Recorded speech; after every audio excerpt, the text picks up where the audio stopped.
जय हिंद दोस्तों, मैं आलोक सिंह आपका होस्ट और दोस्त स्वागत करता हूं आपका आपके अपने YouTube चैनल आलोक सिंह 061 पर। जिस तरह से पहले कोरोना वायरस, फिर जीका वायरस और अब मंकी पॉक्स वायरस लोगों को परेशान करके रखा है, अब पता चलता है कि क्यों 3 इडियट मूवी में इस प्रोफेसर का नाम वायरस रखा गया था। मंकी पॉक्स जो कि एक वायरल इन्फेक्शन है, ये कोई नया इन्फेक्शन या वायरस नहीं है। 1970s के बाद से ही यूरोप और अफ्रीका के कुछ देशों में इसके सिम्टम्स दिखने लगे थे, बट जैसे जैसे लोगों ने ट्रेवलिंग करना स्टार्ट किया, क्योंकि मंकी पॉक्स वायरस एक ह्यूमन टू ह्यूमन ट्रांसमिट होने वाला वायरस है, तो ये लोगों के साथ एशिया के कई देशों में भी एंट्री करना स्टार्ट कर दिया। ठीक वैसे ही जैसे कोविड-19 स्प्रेड हुआ था, ये मंकी पॉक्स भी धीरे धीरे ग्लोबली अपना पैर पसारना स्टार्ट कर दिया है। अगर बात करें इंडिया की, तो जैसे कोविड का पहला केस केरला में आया था और वो एक फॉरेन ट्रेवलर था, ठीक वैसे ही मंकी पॉक्स के भी फर्स्ट 3 केस केरला में ही मिले हैं। चौथा केस दिल्ली में मिला है, लेकिन हैरान करने वाली बात यह है कि दिल्ली में जो केस मिला है उसका फॉरेन ट्रेवल का कोई हिस्ट्री नहीं है। 23 जुलाई 2022 से अचानक से मंकी पॉक्स के केसेस में रैपिड राइज देखने को मिला। दुनिया भर में अब तक 75 देशों में 16,000 से भी ज्यादा केसेस देखने को मिल चुके हैं। वर्ल्ड हेल्थ ऑर्गेनाइजेशन यानी WHO के डायरेक्टर जनरल डॉक्टर टेड्रोस एडेनम ने एक इमरजेंसी मीटिंग बुलाई और दुनिया भर में मंकी पॉक्स के बढ़ते हुए केसेस को देखते हुए एक ग्लोबली पब्लिक हेल्थ इमरजेंसी जारी कर दी, ठीक वैसे ही जैसे कोविड-19 के इनिशियल फेज में किया गया था। तो क्या मंकी पॉक्स भी कोविड-19 की तरह एक बड़ा वायरस है? क्या इससे भी लॉकडाउन के हालात बन सकते हैं? क्या है इसके सिम्टम्स और क्या इसके ट्रीटमेंट हैं? अब तक हर एक पॉइंट के बारे में चर्चा करेंगे। वीडियो बहुत ही इंफॉर्मेटिव होने वाली है, लेकिन अगर अभी तक आपने मेरे चैनल को सब्सक्राइब नहीं किया है तो इसे सब्सक्राइब कर लें। स्टार्ट करते हैं कि क्या है ये मंकी पॉक्स वायरस, लेकिन उससे पहले मेरा आपसे एक छोटा सा सवाल है कि पिछले 2-3 सालों से जो भी वायरस का एक विराल रूप देखने को हमें मिल रहा है, क्या इसका रीजन कहीं ना कहीं ग्लोबल वार्मिंग, अंधाधुंध पेड़ों की कटाई, इन्वायरमेंट में पब्लिक इंटरवेंशन और नेचर ह्यूमन कॉन्फ्लिक्ट इसका एक रीजन है क्या? आपके क्या थॉट्स है इस बारे में आप कमेंट सेक्शन में बता सकते हैं, वरना वीडियो के लास्ट में इसके बारे में चर्चा की जाएगी। तो आपसे रिक्वेस्ट है कि भले से ही वीडियो को 1.5 स्पीड पे करके देख ले, लेकिन वीडियो का लास्ट ना मिस करें। सबसे पहले मंकी पॉक्स वायरस का पता डेनमार्क के स्टेटेंस सीरम इंस्टीट्यूट ने 1958 में लगाया था कि यह वायरस एक जूनोटिक वायरस है जो कि ह्यूमन टू ह्यूमन या एनिमल टू ह्यूमन ट्रांसमिट होता है। लेकिन मंकी पॉक्स का जो पहला केस मिला था वो 1970 में एक अफ्रीकी देश रिपब्लिक ऑफ कॉन्गो में मिला था। रिसर्चर्स की माने तो मंकी पॉक्स वायरस भी सेम फैमिली वेरियोला से बिलोंग करता है। वेरियोला वही वायरस की फैमिली है जिसकी वजह से स्मॉल पॉक्स या चिकन पॉक्स होता है। अगर मंकी पॉक्स के सिम्टम्स की बात करें तो इसके सिम्टम्स भी सेम स्मॉल पॉक्स या चिकन पॉक्स के जैसे ही हैं, जैसे fever, headache, muscle pain, body पर रैशेज आ जाना, हाथ पैर और फेसेस पर छोटे छोटे पल्स भरे दाने आ जाना। जैसे चिकन पॉक्स वायरस, जिसे कहीं कहीं पर छोटी माता या माता जी निकलने के नाम से भी जाना जाता है, यह अक्सर बच्चों में होता है और अगर साफ सफाई का ध्यान अच्छे से दिया जाए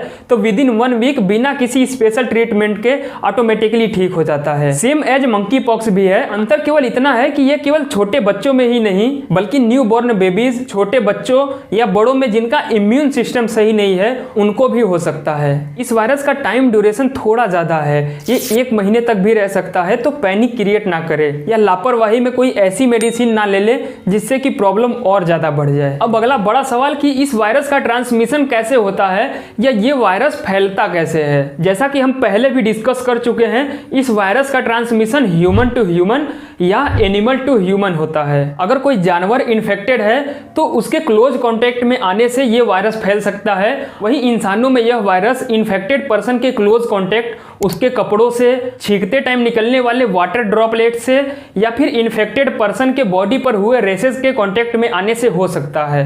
क्या 2022 में जो मंकी पॉक्स का आउटब्रेक हुआ है वो ज्यादा डेंजरस है? तो मंकी पॉक्स का इनिशियल डिटेक्शन 1970 में अफ्रीका में था। अफ्रीका के बाहर 2003 में यूएसए में इसके मल्टीपल केसेस देखने को मिले और 2003 में हुए आउटब्रेक का मेजर रीजन अफ्रीका से इंपोर्ट किए गए इन्फेक्टेड जानवर थे। एशिया में भी करंट आउटब्रेक से पहले जो भी केसेस मिले हैं उनका या तो ट्रेवल हिस्ट्री बाहर का रहा है या फिर बाहर से इंपोर्ट किए गए जानवर से क्लोज कांटेक्ट रहा है। लेकिन मंकी पॉक्स के जून 2022 का आउटब्रेक ज्यादा प्रॉब्लमेटिक है क्योंकि इसके करंट केसेस मोर देन 70% से ज्यादा इंक्रीज होते दिख रहे हैं और इसके मेजॉरिटी आप केसेज यूरोप में देखने को मिल रहे हैं, ठीक वैसे ही जैसे कोविड-19 के थे। और सबसे बड़ी दिक्कत यह है कि चलो कोरोना वायरस का जो 2019 आउटब्रेक था उसके बारे में पता था कि यह वुहान की लैब से आउटब्रेक हुआ है और इसका मेन रीजन चमगादड़ है, लेकिन मंकी पॉक्स 2022 के आउटब्रेक का ना ही अभी तक ओरिजिन पता चल पाया है